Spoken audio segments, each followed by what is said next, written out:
సంచలనాలకు మారుపేరుగా నిలుస్తున్నారు వైసీపీ అధినేత జగన్.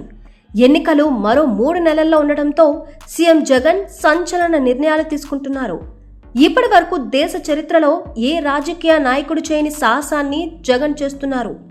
అభ్యర్థుల ఎంపిక విషయంలో జగన్ తీసుకున్న నిర్ణయాలు దేశవ్యాప్తంగా చర్చనీయాంశంగా మారాయి. సర్వేల్లో వెనుకబడిన ఎమ్మెల్యేలకు, ప్రజల్లో వ్యతిరేకత ఉన్న ఎమ్మెల్యేలకు టికెట్లు ఇచ్చే ప్రసక్తి లేదని జగన్ తేల్చి చెప్పారు. దీనిలో భాగంగానే దాదాపు 40 మందికి పైగానే అభ్యర్థులను మార్చేస్తున్నారాయన. సర్వేల్లో ముందున్న వారికి మాత్రమే టికెట్లు దక్కుతాయని చెప్పకనే చెబుతున్నారు. తాజాగా తన సొంత తమ్ముడికి సైతం జగన్ వచ్చే ఎన్నికల్లో టికెట్ ఇవ్వడం లేదని తెలుస్తోంది. దీనిపై పూర్తి వివరాల్లోకి వెళ్తే, ఎన్నికల వేళ వైసీపీ అధినేత జగన్ వ్యూహాత్మకంగా అడుగులు వేస్తున్నారు. ప్రత్యర్థులకు ఎక్కడ కూడా చోటు లేకుండా ప్రణాళికలు రచిస్తున్నారు. దీనిలో భాగంగానే కడప ఎంపీగా కొత్త వ్యక్తిని బరిలోకి దింపడానికి జగన్ డిసైడ్ అయినట్లు తెలుస్తోంది. కడప జిల్లా మొత్తం కూడా వైఎస్ ఫ్యామిలీకి కంచుకోట. వైసీపీ స్థాపించిన తరువాత అభిమానం మరింత పెరిగింది. 2014, 2019 ఎన్నికల్లో జిల్లా పూర్తి మెజారిటీ సాధించి వైసీపీ సత్తా చాటింది. వచ్చే ఎన్నికల్లో కూడా ఇవే ఫలితాలను పునరావృతం చేయాలని జగన్ భావిస్తున్నారు. దీనికి అనుగుణంగానే ఆయన నిర్ణయాలు తీసుకుంటున్నారు.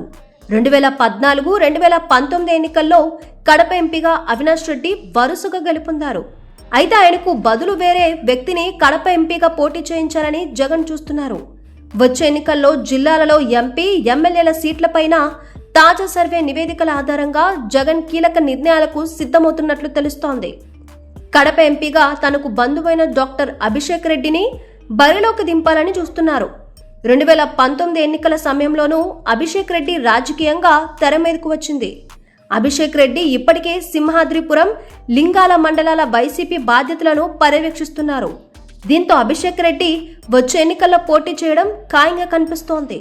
ఇక ప్రస్తుత కడప ఎంపీగా ఉన్న అవినాష్ రెడ్డి వచ్చే ఎన్నికల్లో ఎమ్మెల్యేగా పోటీ చేస్తారని అంటున్నారు. అవినాష్ రెడ్డిను వచ్చే ఎన్నికల్లో జమ్మలమడుగు నుంచి బరిలోకి దింపాలని నిర్ణయించినట్లు తెలుస్తోంది. మరి ఎన్నికల ముందు సొంత జిల్లాలలో జగన్ తీసుకుంటున్న ఈ నిర్ణయాలు ఎంతవరకు ఫలిస్తాయో చూడాలి.